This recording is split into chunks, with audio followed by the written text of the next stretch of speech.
That there's been one woman, a Palestinian refugee from Syria, who has tested positive in a camp in the eastern Bekaa Valley of Lebanon. Now, there's some 3,000 people who live in this camp, and we are hearing from UNRWA, the United Nations Relief and Works Agency that looks after Palestinian refugees, that the woman is currently being treated at a hospital in Beirut and that all necessary precautions have been taken. Now, we know that yesterday 146 people were tested at that camp, including people that the woman had been in close contact with. And we are hearing from Lebanese officials that they will afford the same kind of health care to Palestinian refugees as they afford to ordinary Lebanese citizens. Lebanon itself has 682 confirmed cases and 22 deaths that include a Palestinian living outside a camp and 3 Syrian citizens. Now, Lebanon, if you remember, is a country of some 5 million people. This is in addition to tens of thousands of Palestinian refugees and their descendants, and also at least 1 million displaced Syrians. The concern, of course, is what is happening in these camps. Now, there's a lot of overcrowdedness, there's unhygienic situations, and there's been a lack of testing. The concern being expressed by humanitarian workers is that we could see a pandemic break out there. Moving further afield, the worst affected country in the Middle East, and one of the worst affected in the world, is Iran. Iran is reporting 86,000 cases and 5,400 deaths.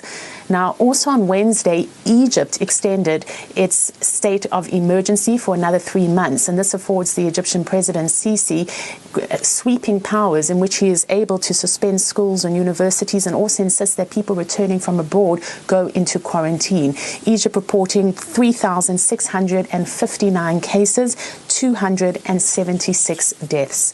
Now, if there's one country that's starting to lift restrictions across the Middle East, that is Jordan, particularly in the south, in more lightly populated areas. There it's lifting the restrictions, and also because there have been no cases of infection reported there. What we're hearing from Jordan in terms of their statistics is 435 cases and 7 deaths.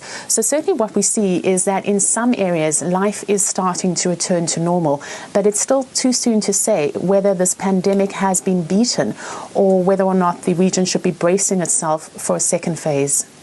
Well, for more on the conditions within the region's refugee camps, I'm joined by the head of the Lady Fatima Charitable Trust, Mukhtar Karim.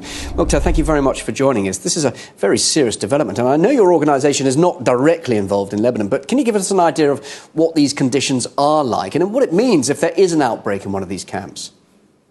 Absolutely. Thanks for having me. What your earlier guest was saying was very true, in that 1 in 5 people in the country is a refugee, largely Syrian, but some Palestinian as well.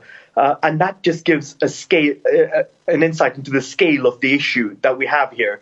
Refugees living in very squalid conditions where they're very cramped, lack access to basic facilities, both in terms of sanitation, kids not going to school, low rates of literacy, and also very high rates of unemployment.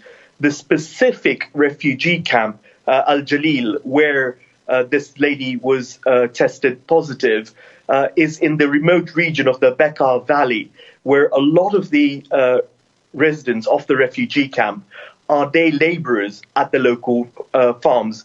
The Bekaa Valley is very fertile, and a lot of the vegetables that make their way onto the tables in Lebanon and the wider region are grown there.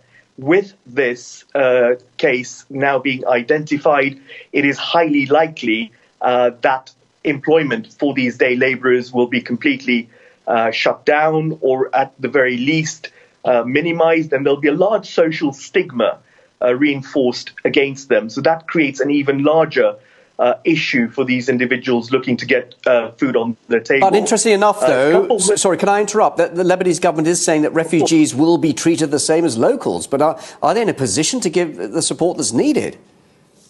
I don't think so, and 2 reasons for that.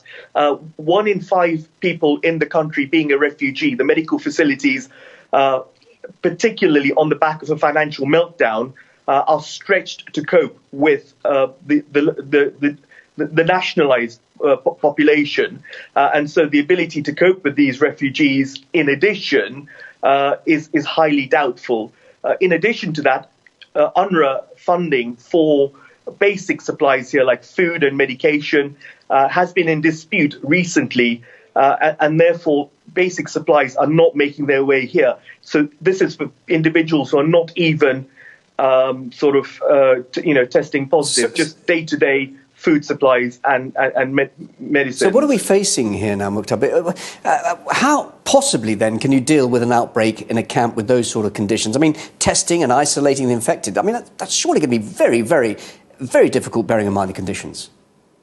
It'll be nigh on impossible in terms of ensuring social isolation in cramped refugee camps, where even having clean water supply and sanitation is an issue. Basic medical facilities not being there. And yes, there's been some good publicity in the Lebanese press about this case being treated in the best possible manner in a good hospital.